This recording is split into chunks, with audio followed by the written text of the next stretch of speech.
In 2008, one man stole $65 billion. Not from banks, not from governments, from ordinary people, doctors, teachers, retirees, Holocaust survivors, people who handed him their entire life savings because everyone said he was the best in the world. He ran the biggest financial fraud in human history for 17 straight years. The FBI did not catch him. The government did not catch him. Wall Street did not catch him. He was celebrated. He was respected. He was on charity boards. He shook hands with presidents. And every single day he was stealing. His name was Bernie Madoff. And what he did will make you never trust the system again. Bernard Lawrence Madoff was born in 1938 in Queens, New York. He was not born into money. His family was working class. His father ran a small sporting goods store that eventually failed. Growing up, Bernie watched his family struggle. And he decided that would never be him. At just 22 years old, he borrowed $5,000 from his father-in-law and started a tiny investment firm from scratch. Bernard L. Madoff Investment Securities. He was hungry. He was sharp.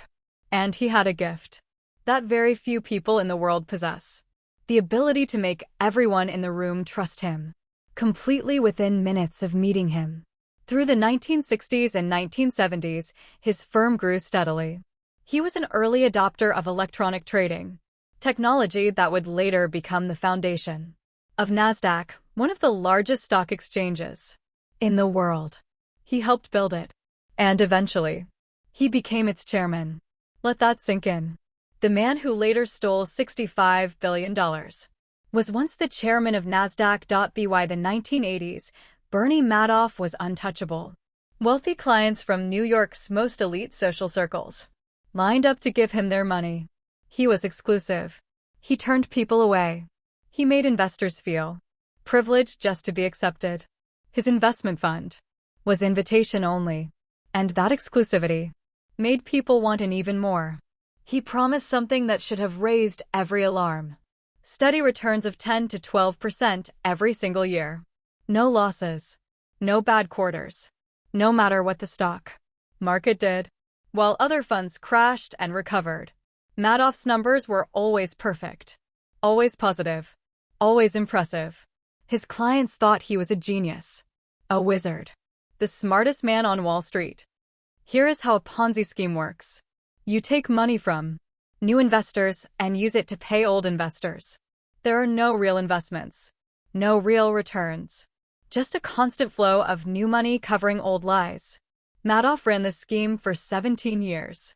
His office on the 17th floor in Manhattan was the public face, a real, legitimate business. But on the 18th floor, a secret operation ran the fraud. A small team of loyal employees printed fake statements, fake trades, fake profits, every single month.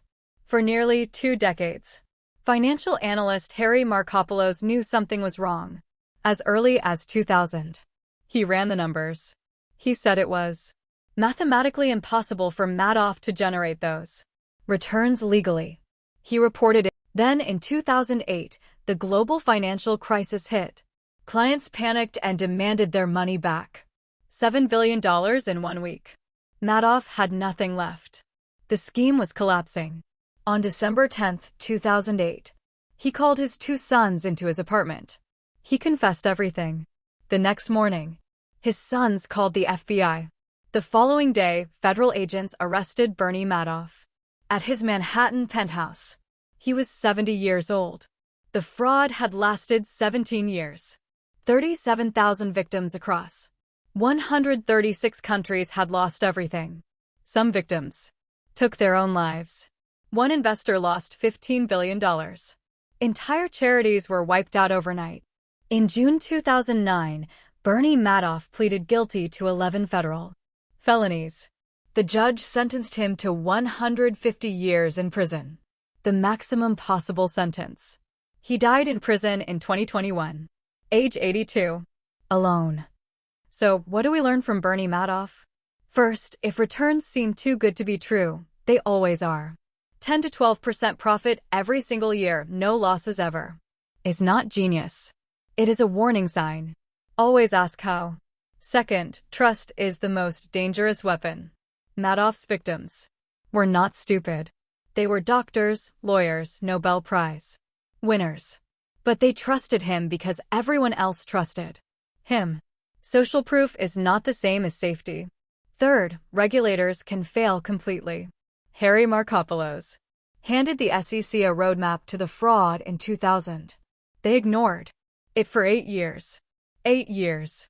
While 37,000 people lost everything. Never assume someone else is watching out for your money. Bernie Madoff did not hide in the shadows.